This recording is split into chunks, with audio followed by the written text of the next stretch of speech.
ഇതിനി കൊല്ലത്തേക്കാണ് ലിജോ റോളൻസ് ചേരുന്നുണ്ട്. ലിജോ, 45 വർഷം LDF ഭരിച്ച കോട്ടയാണ് കൊല്ലം കോർപ്പറേഷൻ എന്ന് പറയുന്നത്. അവിടെ UDFന് വ്യക്തമായ ആധിപത്യം ഉണ്ടാക്കാൻ സാധിച്ചു എന്നുള്ളത് UDFനെ സംബന്ധിച്ച് ഈ ചരിത്രത്തിൽ, അതായത് മുൻകാലങ്ങൾ പരിശോധിക്കുമ്പോൾ ഏറ്റവും വലിയ വിജയമായി തന്നെ ആഘോഷിക്കുന്നതാണ്. മറ്റൊന്ന്, NDAക്ക് അവിടെ തങ്ങളുടെ ശക്തി, തങ്ങൾ ഉണ്ടിവിടെ എന്ന് കാണിക്കാനും സാധിച്ചു എന്നുള്ളതാണ്. LDFനെ സംബന്ധിച്ച് പൂർണ്ണ പരാജയം കൊല്ലം ജില്ലയിൽ കണ്ടിരിക്കുന്നു എന്നുള്ളതാണ്. എങ്ങനെയാണ് തെരഞ്ഞെടുപ്പ് ഫലത്തിന്റെ വിശകലനങ്ങൾ നടക്കുന്നത്?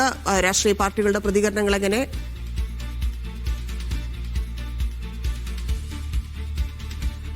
ഇടതുപക്ഷത്തോടൊപ്പം മാത്രം ചേർന്ന് നിന്നിരുന്ന കൊല്ലം ജില്ലയും ഇത്തവണ മാറി ചിന്തിച്ചു. വലിയൊരു മുന്നേറ്റമാണ് UDFന് ജില്ലയിൽ നേടാനായിരിക്കുന്നത്. കൊല്ലം കോർപ്പറേഷന്റെ ഭരണം ചരിത്രത്തിലാദ്യമായി പിടിച്ചെടുക്കാൻ UDFനായി എന്നുള്ളതാണ് ഏറ്റവും വലിയ നേട്ടം. 10 സീറ്റുകൾ മാത്രം ഉണ്ടായിരുന്നിടത്ത് നിന്നും 27ലേക്ക് സീറ്റ് നില വർദ്ധിപ്പിക്കാനായി കഴിഞ്ഞു. കൊല്ലം കോർപ്പറേഷനിലെ മുഴുവൻ ജനങ്ങളും കഴിഞ്ഞ 30 വർഷക്കാലമായി കൊല്ലം നഗരത്തെ ഭരിച്ച് മുച്ചിടും തകർത്തതിന് ശേഷമുള്ള അവരുടെ ഒരു പ്രതികരണവും ആ ജനവികാരവുമാണ് യഥാർത്ഥത്തിൽ ഈ തെരഞ്ഞെടുപ്പിൽ നമുക്ക് കാണാൻ കഴിഞ്ഞിട്ടുള്ളത്.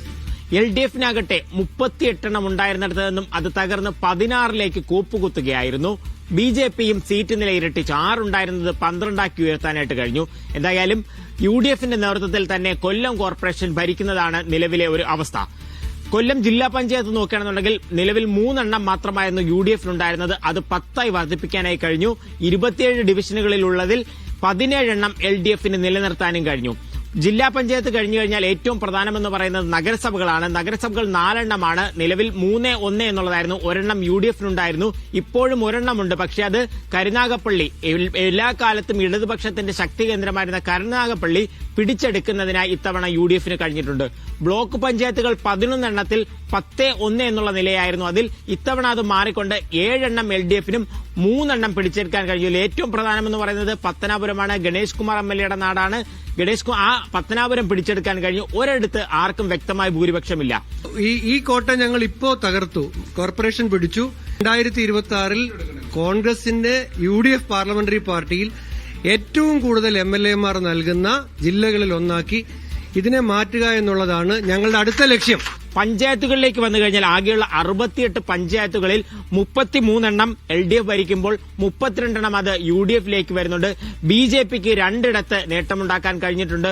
ഒരിടത്ത് ആർക്കും വ്യക്തമായി ഭൂരിപക്ഷമില്ലാത്തൊരവസ്ഥയുമുണ്ട്. CPMനുള്ളിൽ തന്നെ CPM ജില്ലാ നേതൃത്വത്തിനെതിരെ നിലനിൽക്കുന്ന പല പ്രശ്നങ്ങളുമുണ്ട്. അതെല്ലാം ഈ പരാജയത്തോടുകൂടെ മറനീക്കി പുറത്തുവരികയും ചെയ്യും. LDFനുള്ളിലെ ഒരു ഐക്യമില്ലായ്മയും ഈ പരാജയത്തിന് പ്രധാന കാരണമായി പറയുമ്പോൾ UDF മുമ്പെങ്ങുമില്ലാതെ ഒറ്റക്കെട്ടായി പ്രവർത്തിച്ചത് തന്നെയാണ് കൊല്ലം ജില്ലയിൽ ഈ വലിയ നേട്ടം ഉണ്ടാക്കാൻ കാരണമായി മാറിയത്.